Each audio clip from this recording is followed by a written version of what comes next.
Bonjour à tous et bienvenue pour une nouvelle vidéo Marprol. Alors vous commencez à avoir l'habitude, quand je suis sur le fond noir comme ça, c'est généralement pour présenter une commande. Et puis pour le reste, c'est des tutos, donc si vous n'êtes pas encore abonné à la chaîne, n'hésitez pas à le faire, hein, ça coûte pas grand chose, et du moment que c'est gratuit, il faut en profiter, et je ne touche rien sur ces vidéos, donc n'hésitez pas à vous abonner à ma chaîne.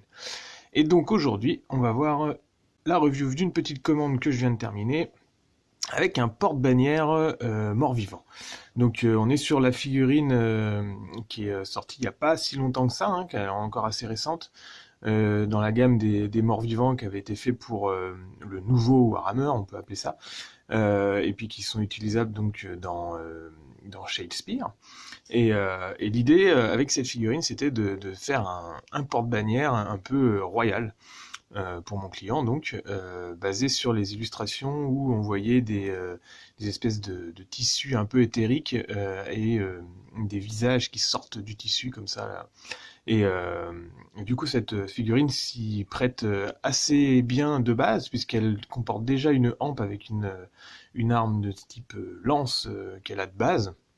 Et il suffisait donc de prolonger pour y installer le tissu. Et donc du coup ça sera l'occasion de faire une ou deux vidéos, je sais pas en trop encore, sur la création donc de la bannière, le prolongement de la hampe avec la construction de la tige, et puis ensuite la construction du tissu avec de la carte plastique, donc comme vous le voyez là.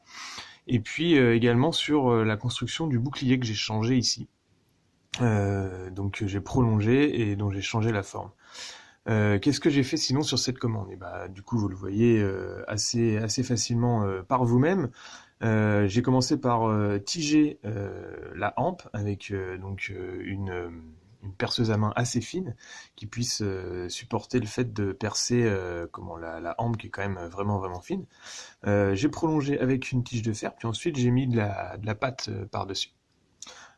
C'était du Magic Sculpt un petit peu additionné de résine verte. Ensuite, le raccord ici, il a été refait à la résine verte pour pouvoir y resculpter plus finement les petites pointes que vous voyez sur la hampe et qui continuent un tout petit peu juste au-dessus du tissu. Le tissu, lui, il a été découpé dans une bête carte de crédit, carte plastique, là, comme vous pouvez avoir partout dans vos portefeuilles et qui arrive régulièrement à expiration, donc ça fait une bonne base pour le modélisme, hein. On en a plein, on sait plus quoi en faire. Et du coup, ensuite, c'est mis en forme à la flamme. Vous mettez une petite bougie, puis vous faites sans forme. Donc doucement, hein, faut pas que le plastique touche la flamme pour pouvoir le mettre en forme. Sinon, il va brûler forcément. Et puis après, je retaille par-dedans en faisant donc des trous, des déchirures et tout ça, pour que ça fasse un petit peu plus tissu. Et la dernière étape, c'est refaire les connexions qui sont ici avec de la résine verte, pour faire comme si c'était refermé sur le tissu avec des petites pointes pour les attaches. Le bouclier, il a été également prolongé à la résine verte, avec un tout petit peu de texture à la résine verte, prolongé à la résine verte, n'importe quoi. Il a été prolongé avec de la carte plastique, puis ensuite recouvert de résine verte pour la texture, et sur les bords c'est du Magic Sculpt qui permet de reponcer tout ça, et puis les petits rivets sont des rivets à la Green Stuff. Le dessous c'est de la carte plastique également, et puis j'ai calé une petite couronne. Donc c'est juste une fine carte, un morceau de carte plastique découpé et juste posé plus comme un diadème d'ailleurs, c'est pas une couronne, elle fait pas tout à fait le tour de la tête, posé sur la tête, et puis après des deux petits câbles en résine verte qui font l'attache à l'arrière. Tout le reste c'est plutôt de l'assemblage. J'ai rajouté une petite épée parce que du coup il a une bannière, mais s'il a pas d'arme pour se battre ça fait moins guerrier. Du coup j'ai juste mis le bout du pommeau qui dépasse ici, et puis j'ai modifié un tout petit peu l'arrière au niveau de la cape pour faire comme si le tissu passait autour de l'épée qu'il traverse. Le petit bout d'épée qu'on voit ici. Et puis après c'est de la sculpture, enfin du modelage, avec quelques petits visages grimaçants qui sortent de la cape. Et là, je vous la montre juste avant le dernier lissage que je fais régulièrement généralement à la résine verte liquide, qui va permettre de fondre un tout petit peu tout ça. Alors, je vais pas le passer partout, mais qui va permettre d'intégrer un peu plus et d'enlever certaines textures et d'en rajouter aussi pour affiner l'assemblage des sculptures sur la bannière. Là, je vous l'avais laissé comme ça pour que vous voyez bien la différence entre sculpture et carte plastique.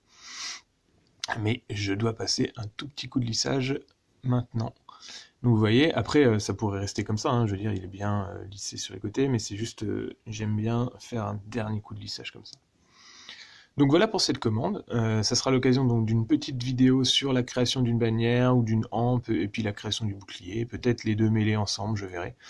N'hésitez pas à commenter, à me suivre sur mes tutos, et puis même sur mes autres médias, donc mon blog et tout.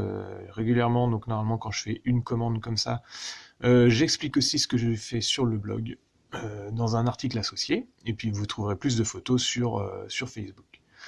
À bientôt à tous, merci de me suivre, c'est super. Tu te coupes? Tu te coupes.